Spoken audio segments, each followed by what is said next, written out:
Warm good morning to respected teachers and my dear friends. Today I Astha Singh who has made this video and my friend Arun Tripathi who has made the PPT is here to present our activity on the topic sanitizers and disinfectants. Our very prominent guiding teacher is Mrs. Neha Dhingra ma'am.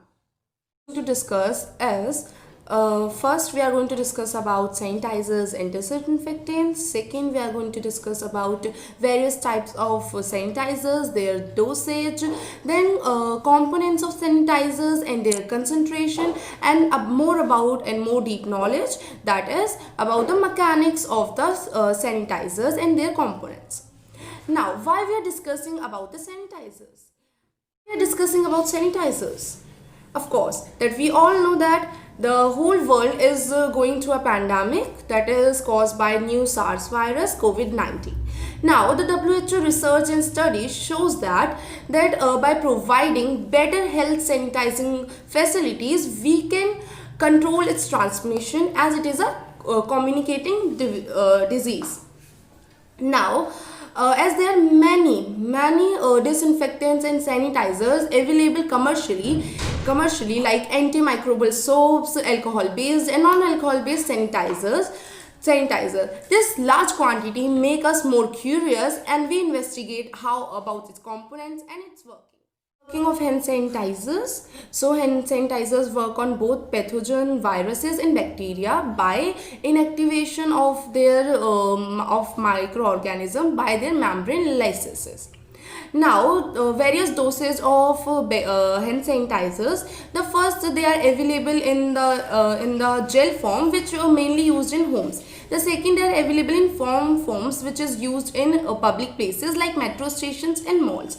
Then they are available in cream forms used by individuals, and sprays. Sprays are mostly used for mass sanitizing, nowadays used by the MCD vehicles. And the last is wipes. Now, there are two types of hand sanitizers. The one is alcohol-based hand sanitizer and second is non-alcohol-based hand sanitizers. Now, the alcohol-based hand sanitizers contain alcohol and isopropyl and propanol and ethanol as their main components. They are more effective but can be poisonous. Whereas the non-alcohol-based sanitizers do not contain any alcohol. Their main compounds are ammonium compounds and benzoconium chloride. They are not much effective but do not cause any poisoning. Now, for more understanding, we have a Venn diagram of these this components and these sanitizers. On my right hand side, there is alcohol based sanitizers and their components. On my left hand side, there is non-alcoholic based sanitizers and their components. Now, the most common in these sanitizer is glycerin, fragrant, and colorant.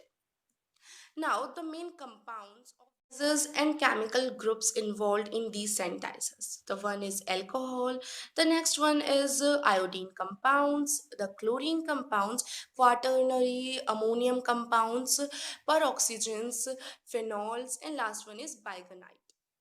Now, the concentration and ratio of its component.